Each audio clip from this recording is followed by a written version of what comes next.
going to be working on defining functions. All right, so we looked at variables as a way of holding data. Well, function does exactly the same thing, but functions holds a bit more than data. So functions are defined with the def keyword. So here we have a function called myFunction, which you can call anything. And then when you call that, you will print something out onto the screen. So in this case, hello from a function is printed.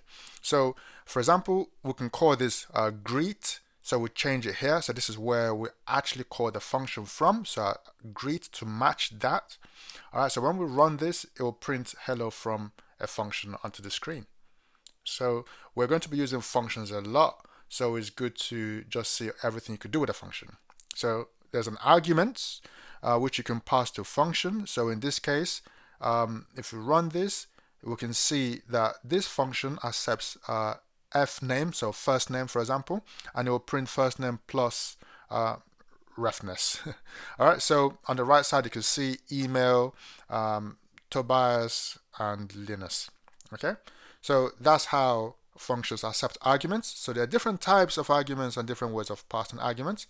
Now here is basically telling us the difference between a parameter and an argument. So here we have first name and last name, and we can call the function here, and it will basically take those two arguments and print them out.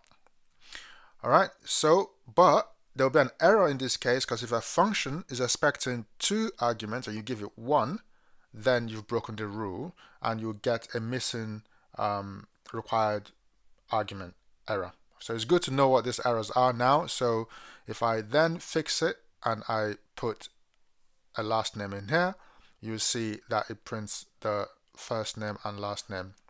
Well, the first name is email, which doesn't make sense. All right, so here we have arbitrary number of arguments. So you do that with one star and you retrieve it like you retrieve from a list. So in this case, we don't know how many arguments we're going to pass in. So down here we've given it 3 and we can retrieve it with a 2. So imagine an array of 0, 1, 2. So the last one is number 2. So if I added another one here, so this would be number 3. Okay, so the first one is 0 and it counts upwards. So there we go. So this is really cool way of just using arguments if I don't know how many I'm going to be calling it with. So this is keyword arguments, which is awesome. So to have a look at the example here, we can see that the first one is child 3, but we're calling it as the last one here because they have unique names. Okay, so without, if we have a look down here on the normal arguments, the order really matters. The first name was printed, has to be provided as the first one, and the last name has to be provided as the last one.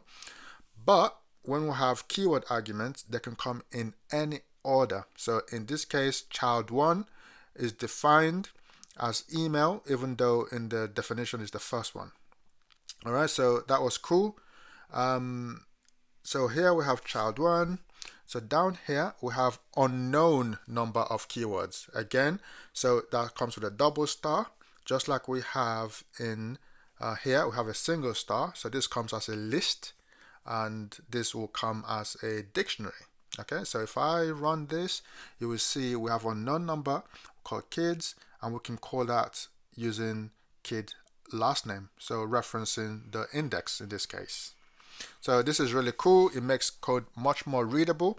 You know that the first one is f name, etc.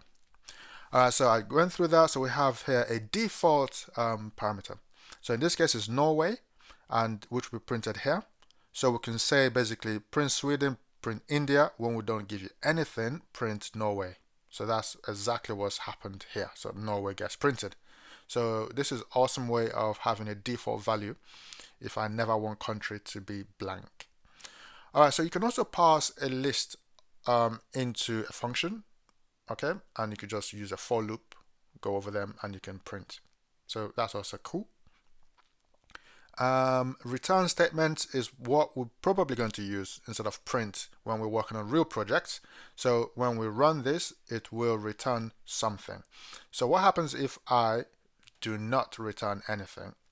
If you run that, it basically gets printed none. So typically a function would return something, right? And that's how it works. Then you print outside of the function. Okay.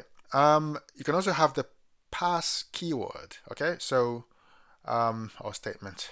Now, if I got rid of this and I try to run it, it will get end of file error. So it's good to know what that is. So whenever you have that error, you know that you shouldn't have an empty class or empty function. You can call a function from within a function. And okay, so this is we're checking. So we're checking that a recursion. So as long as 6 is greater than 0, you can call it self, and it will keep decreasing the number until you can't. So you can call a function from a function, basically is what this was saying. So that was it really. So this is everything I wanted to know about a function so I can use it. So go ahead and revise with this here just to make sure that you understood everything. And folks, that's it for this lesson, and I'll see you in the next one.